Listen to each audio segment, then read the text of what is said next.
सभी को राधे राधे, जय श्रीमन नारायण। आपके अपने YouTube चैनल प्रेम भक्ति में फिर से एक बार स्वागत है। और कैसे हैं आप लोग, कमेंट करके ज़रूर बताइएगा। इसी के साथ आज हम सुनेंगे विष्णु भक्त सदना कसाई की कहानी।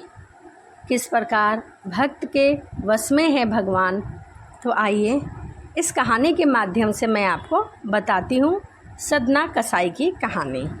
एक कसाई था जिसका नाम था सदना। वह बहुत ईमानदार था। वह भगवान के नाम का कीर्तन में मस्त रहा करता था। वह पूजा पाठ तो ज़्यादा नहीं करता था, परंतु भगवान के नाम का स्मरण करता रहता था। उसका कार्य मांस बेचना था। वह मांस को काट के उसे बेचा करता था। वह मांस बेचते समय भी भगवान का नाम ही गुनगुनाता रहता था। एक दिन वह अपनी धुन में भगवान का नाम जपते हुए कहीं जा रहा था। अचानक ही उसके पैर से एक पत्थर टकराया और वह वहाँ रुक गया। उसने देखा कि वह काले रंग का बहुत ही सुंदर सा पत्थर है। सदना ने उसे उठा लिया और उसे अपने जेब में रखकर वहाँ से चला गया। वह सोचने लगा कि यह पत्थर हमें मांस तौलने में तो कम से कम काम आएगा। वापस घर आकर उसने वह पत्थर मांस के वज़न को तौलने के काम में लगा दिया। कुछ ही दिनों में उसने यह समझ लिया था कि यह कोई साधारण पत्थर नहीं है, क्योंकि वह पत्थर जितना वज़न सदना चाहता था उतना ही वज़न तौलती थी। यदि उसे 1 पाव मांस देना है तो वह पत्थर 1 पाव की हो जाती थी। 1 किलो देना है तो 1 किलो की हो जाती थी। धीरे धीरे यह बात गांव में फैलने लगी कि सदना कसाई के पास वज़न तौलने वाला पत्थर है। वह बहुत ही महत्वपूर्ण पत्थर है। वह कोई साधारण पत्थर नहीं है।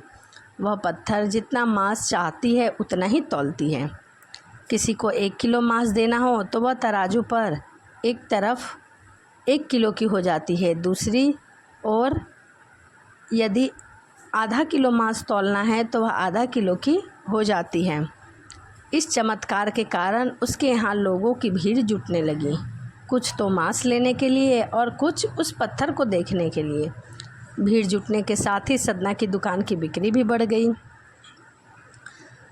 यह बात कानों कान एक शुद्ध ब्राह्मण तक जा पहुँची और वह इस अशुद्ध जगह पर जाना नहीं चाहते थे, परंतु उस पत्थर को देखने की चाहत इतनी थी कि जहाँ पर सदना मांस काटता और बेचता था, ब्राह्मण भी वहाँ पर गए। वह चमत्कारी पत्थर देखने के लिए उत्सुक थे।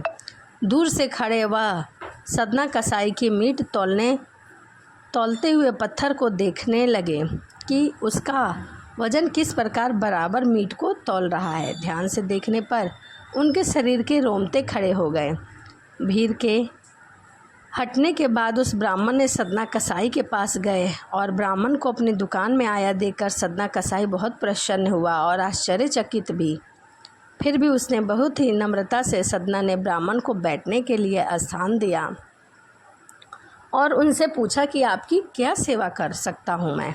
ब्राह्मण बोला कि तुम्हारे पास जो यह चमत्कारी पत्थर है जो तुम्हारी दुकान पर है, या यूँ कहे कि यह चमत्कारी पत्थर ही मुझे तुम्हारी दुकान पर खींच लाया है। बातों ही बातों में उन्होंने सदना कसाई को बताया कि जिस पत्थर से तुम मांस तौल रहे हो, वास्तव में वह मामूली पत्थर नहीं, वह शालिग्राम जी की मूर्ति है, जो कि भगवान का ही स्वरूप है। शालिग्राम जी को इस तरह कटे गले मांस के बीच में रखना और उनसे मांस तौलना पाप नहीं, महापाप है। सदना बड़ी ही सरलता प्रकृति का भक्त था। वह इतने नियम नहीं जानता था। ब्राह्मण की बात सुनकर उसे लगा कि जाने अनजाने में ही मुझसे यह पाप तो हुआ है। उसने विनय करके सदना ने शालिग्राम उन ब्राह्मण को दे दिया और कहा कि आप तो ब्राह्मण हैं, आप सब कुछ जानते हैं, आप इनकी सेवा कर सकते हैं और आप इनकी सेवा करेंगे तो मुझे प्रसन्नता होगी। मेरे योग्य सेवा हो तो मुझे अवश्य बताएं। ऐसा कहकर ब्राह्मण उस शालिग्राम शिला को बहुत ही सम्मान के साथ अपने घर ले आए। उन्होंने श्री शालिग्राम को स्नान कराया, पंचामृत से अभिषेक किया और पूजा अर्चना आरंभ कर दी। कुछ दिन बीते थे कि ब्राह्मण के स्वप्न में शालिग्राम जी आए और ब्राह्मण से कहने लगे कि मैं तुम्हारी पूजा से प्रसन्न हूँ, किंतु मुझे उसी सदना कसाई के पास छोड़ आओ। स्वप्न में ब्राह्मण ने कारण पूछा तो उत्तर मिला कि तुम मेरी अर्चना पूजा तो करते हो, परंतु मुझे सदना का गुनगुनाना अच्छा लगता है। जो भक्त मेरे नाम का गुणगान करते हैं, कीर्तन करते हैं, उनको मैं अपने आप से भी ऊपर स्थान देता हूँ। इसीलिए सदना कसाई के पास ही मुझे छोड़ आओ।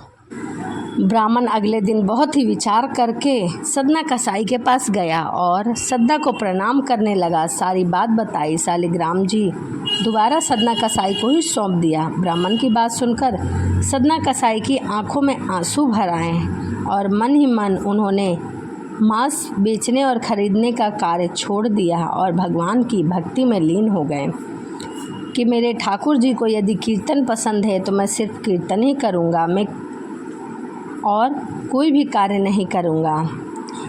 इस प्रकार सदना कसाई ने अपने आप को भगवान के चरणों में समर्पित कर दिया।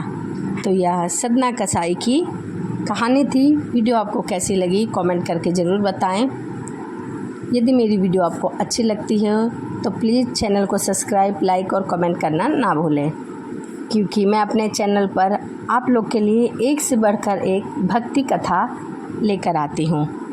तो चलिए इसी के साथ वीडियो को यहीं समाप्त करते हैं और आपसे मिलते हैं अगली वीडियो में। सभी को राधे राधे। जय श्रीमन नारायण। हरे कृष्णा।